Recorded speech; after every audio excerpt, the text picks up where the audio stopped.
Hey there, Clashers, welcome. It is your host, Galadon. Thank you for joining me for, yes, another episode of Clash of Clans Attacks, where today, just like the title implies, we are going to talk about the best Town Hall 8 farming base layout.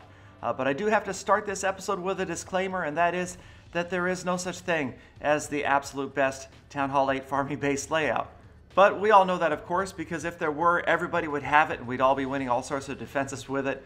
But there are fundamentals that can be applied in base design and base layout to any base at actually any town hall level that will help preserve loot if you're farming and preserve trophies if you're pushing.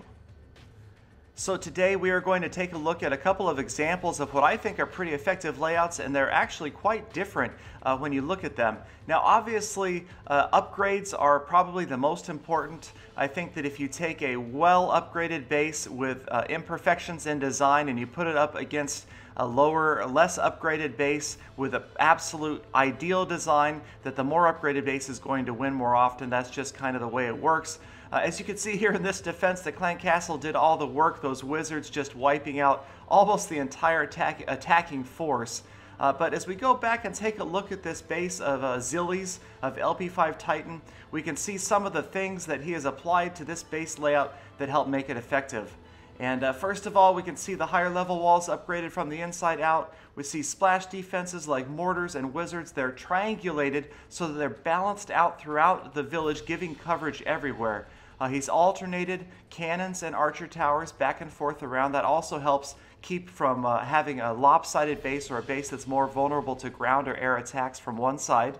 He's got his collectors alternating as well. Same idea. The fact that somebody coming in from one side won't take all of his elixir or all of his gold in case he logs out with a whole bunch of one or the other in the storages or in the collectors. The centralized DE, of course, the centralized clan castle, and the Barbarian King. So we will move on to another base layout here. This is Monkey Man 4923s of LP5 Griffin.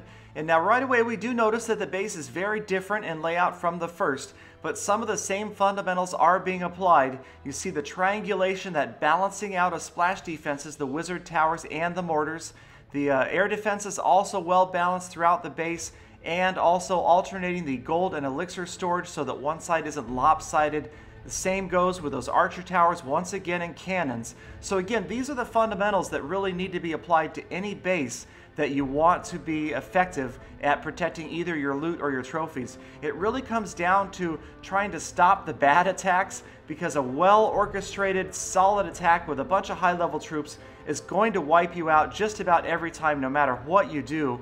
So to use a baseball analogy, it's kind of like trying to get those weaker hitters to strike out, because every now and then a big home run hitter is going to come up to the plate and hit one out of the park. That's inevitable, but it's a matter of trying to get those average attacks to fail, save your resources by using some of the same basic fundamental principles that you'll see across any solid farming village layout.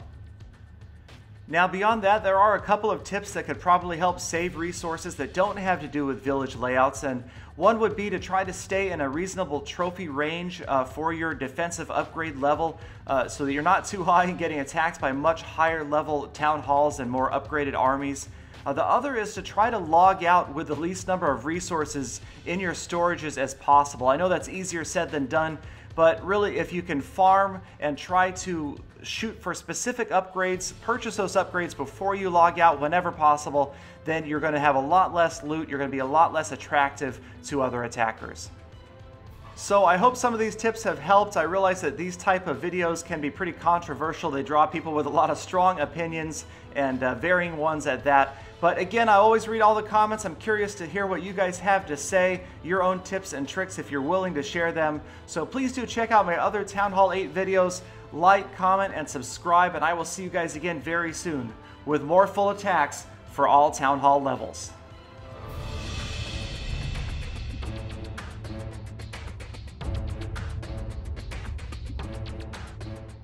Sorry about the candle, Galadon. May I come out of the loo now?